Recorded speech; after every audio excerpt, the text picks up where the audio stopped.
Bạn mẹp xuống ngàyនេះយើងចូលមកមើលមេរៀនតាក់ទងជាមួយនឹងទ្រឹស្ដីហើយនេះយើងរៀនទ្រឹស្ដីសិក្សាអញ្ចឹងចំណុចនេះយើងតាក់ទងជាមួយនឹង Nail disorder Nail disorder នេះគឺជា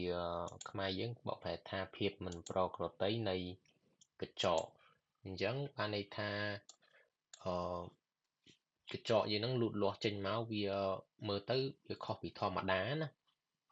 ហ្នឹងហើយជាទូទៅចំពោះភ្ញៀវដែលគាត់មានអាការៈ nail disorder គឺយើងនៅតែអាចផ្ដល់សេវាកម្មធ្វើកញ្ចក់ជូនគាត់បានអញ្ចឹងពោះ nail disorder គឺអត់ឆ្លងទេលុះត្រាតែជា nail disease ណា disease បើថាជំងឺអញ្ចឹងបើសិនជា nail disease អាហ្នឹងគឺយើងមិនអាចផ្ដល់សេវាកម្មជូនគាត់បានទេព្រោះ nail disease គឺអាចឆ្លងបានអញ្ចឹងទៀតមេរៀន nail disease ហ្នឹងយើងនឹងរៀននៅខាងមុខអញ្ចឹងជាចំណុចទី1ភាពមិនប្រក្រតីទី1គេហៅថា bruised nail bed អញ្ចឹង bruised nail bed នេះបកប្រែថាអឺកញ្ចក់យើងវាឡើងជាំបើថាកកជាមបងប្អូនដែលឃើញយើងដែលកញ្ចក់យើងពេលខ្លះយើងទៅបុកនឹងអីមួយឬក៏អីមួយធ្លាក់ពីលើអញ្ចឹងទៅធ្វើឲ្យយើងឡើងជាំកញ្ចក់អញ្ចឹងឡើងខ្មៅកន្លែងហ្នឹងគេហៅថាអាការៈបែបហ្នឹងគេហៅ bruised nail bed ហើយអញ្ចឹងជានិយមន័យរបស់វាគេថា blood clot អូខេ blood clot under nail plate blood clot នេះបានន័យថាឈាមហ្នឹងវាកកនៅក្រោមនឹងផ្ទៃកញ្ចក់យើងណា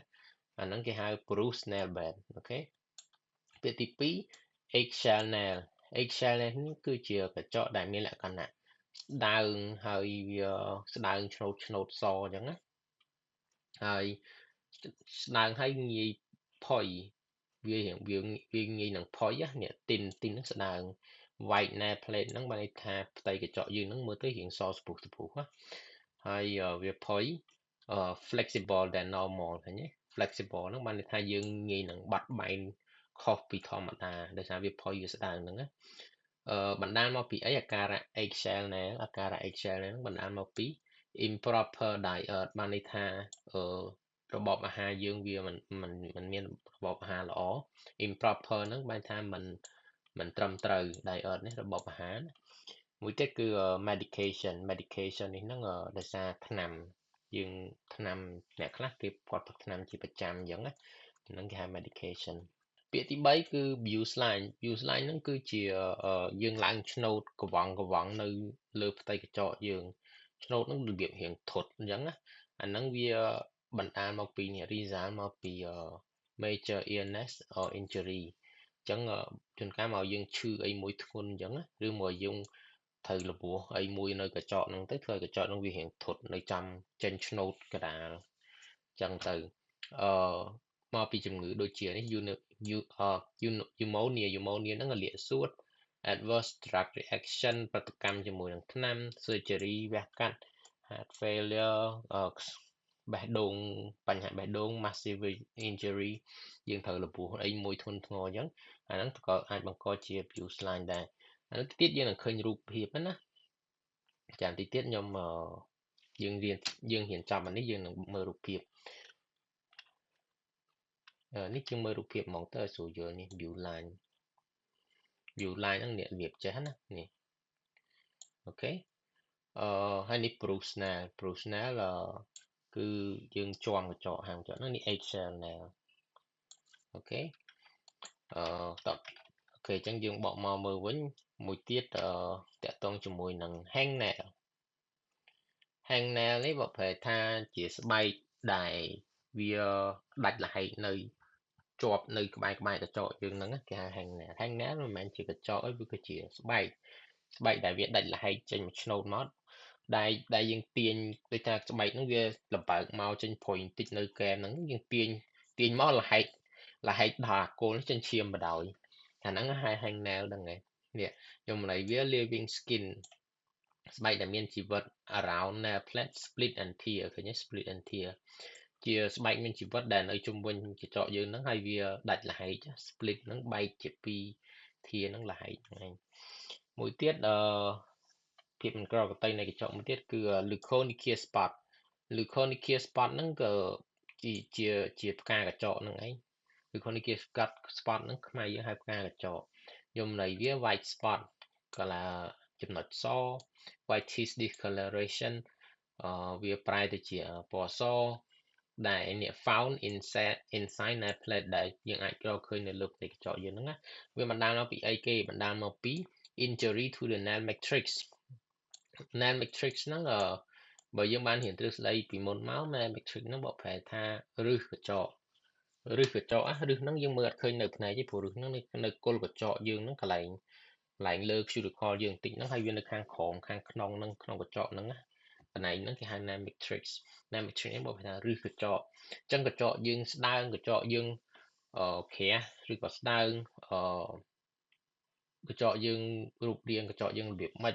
រាងកប៉ោងឬក៏រាងស្គមអាហ្នឹងគឺដោយសារ nail matrix ជាអ្នកកំណត់ទាំងអស់ព្រោះហ្នឹងគឺជារឹសរបស់កញ្ចក់ហ្នឹងហើយអញ្ចឹង Leukonickel spot ហ្នឹងគឺជាផ្កាកញ្ចក់អញ្ចឹងនេះខ្ញុំមកមើល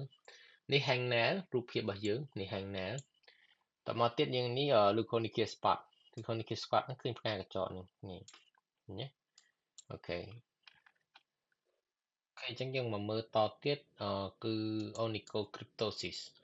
ហ្នឹងជាពាក្យបច្ចេកទេសនៃពាក្យ ingrown យើងដឹងហើយគឺជាក្រាញណាអញ្ចឹងពាក្យបច្ចេកទេសរបស់វាគឺ onychocryptosis ដែលយើងហៅទូទៅ ingrown nail អាហ្នឹងបានមកពីយើងកាត់កញ្ចក់ខុសរបៀប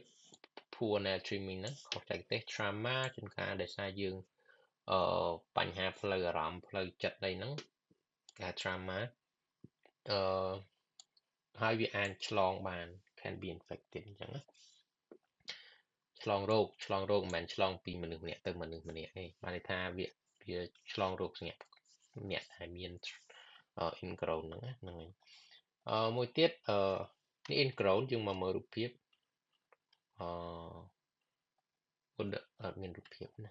អូនេះរូបភាព onychocryptosis អូខេនេះអញ្ចឹងវាគឺជាកញ្ចក់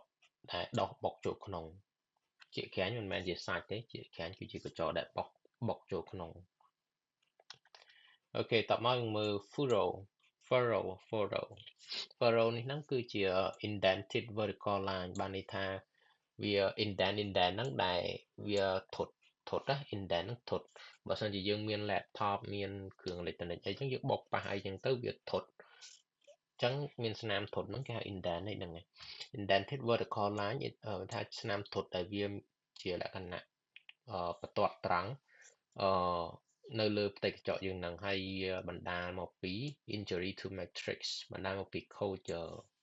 ឬ matrix យើងបរៀនហើយមិនគឺឬកញ្ចក់ឬមួយក៏ម្នាក់ហ្នឹងគាត់ឈឺអីមួយចឹងទៅបណ្ដាលឲ្យកើត furrow នឹងដែរចឹងណា illness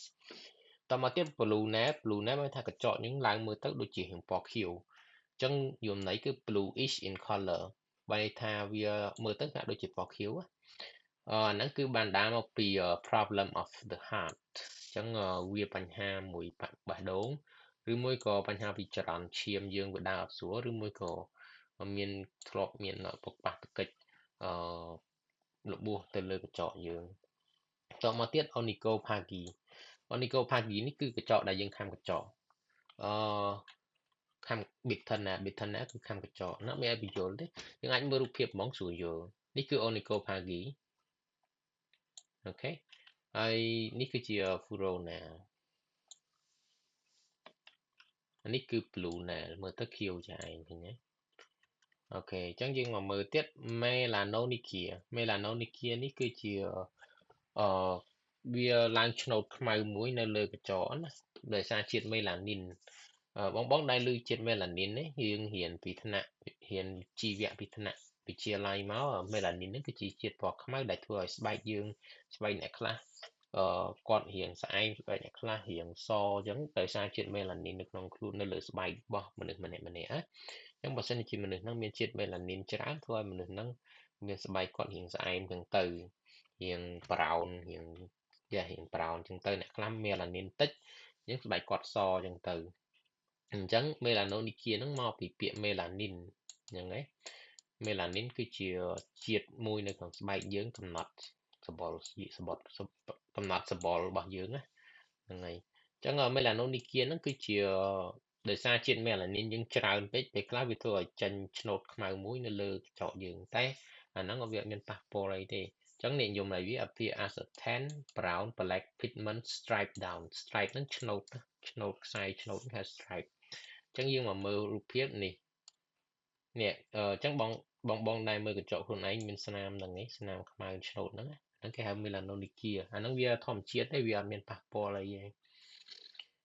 តមកទៀត onychorexis នេះគឺជាកញ្ចក់ដែលវាផេះឬក៏ផុយក៏ផេះហ្នឹងគេហៅ split or brittle nails អញ្ចឹងហើយហ្នឹងបណ្ដាលមកពីយើងត្រូវលពោះឬក៏យើងត្បាល់ខ្លាំងពេក improper filing